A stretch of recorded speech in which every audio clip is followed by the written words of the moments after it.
Mike King here, TPM Long Beach. This content is brought to you by Demirco Express Group, and I'm joined today by Rolf Habben Jansen, who's the CEO of Hapag-Lloyd. Welcome back to the Freight Buyers Club, Rolf.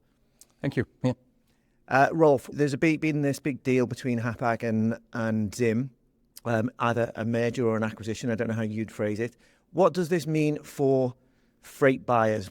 Does this mean better network, better service, or less competition? I think in the end it should mean, of course, the former. Yeah, we believe that Zim and Hapag-Lloyd are potentially quite a good match because we have very similar strategies focused on value and delivering excellent quality. And if we would be able to join forces, then we can for sure offer an even better network to our customers. One shipper did speak to me who's a customer of your own and also of Zim, and they talk more about Zim being a value proposition or a budget proposition and you guys being more on the quality end of things.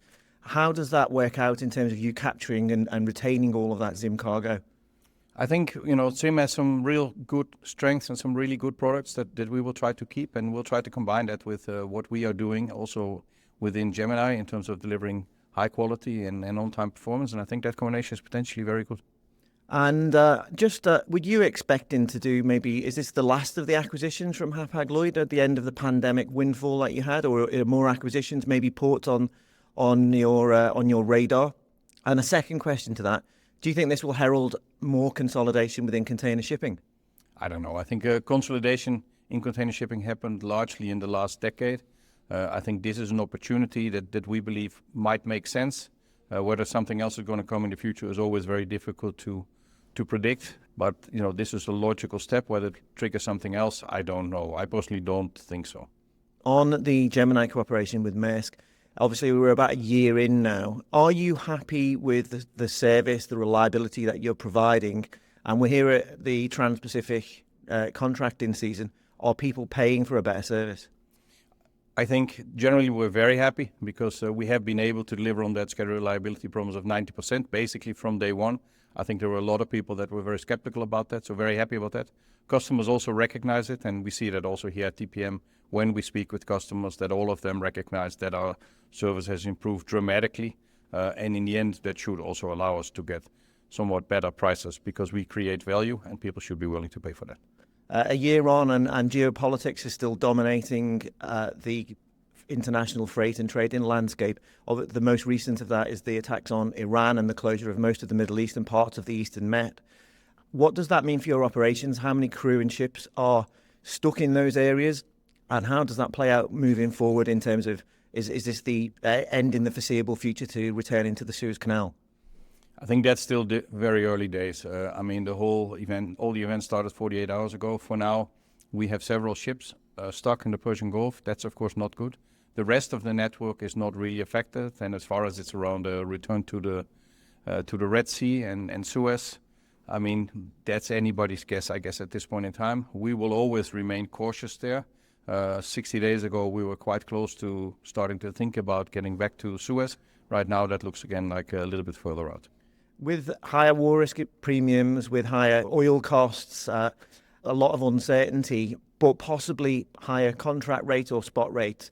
How does this work out in terms of how you will look at your outlook for 2026, which is due to be published on March the 26th? I think this is probably the most difficult outlook we've ever had to make because there's many factors that play a role here. Cost is going to go up significantly, that we know for sure. Just looking at oil, looking at insurance premiums, looking at storage of containers, etc., etc. Of course, that over time will also mean that some of the rates are going to go up, but that's something that's going to come a lot later, and probably also not sufficient to cover the additional cost. We'll try to make our best guess as far as the outlook, but for sure it's difficult at this point in time. How do you see the global container shipping supply and demand balance? Everyone talks all the time about excess capacity, too many ships entering service. Obviously, Suez, whether you turn there or not, will impact on that. But maybe can you explain a little bit more how you see the demand side?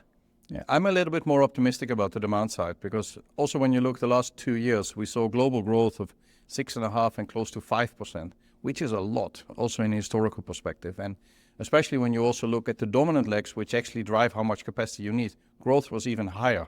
If that continues for 1 or 2 more years, that will eat up all the additional capacity that actually has been ordered. So for now, Can there be a couple of quarters where it's going to be weak? Yes, of course, that's always possible. But underlying demand for container shipping is actually, in my book, still fairly strong.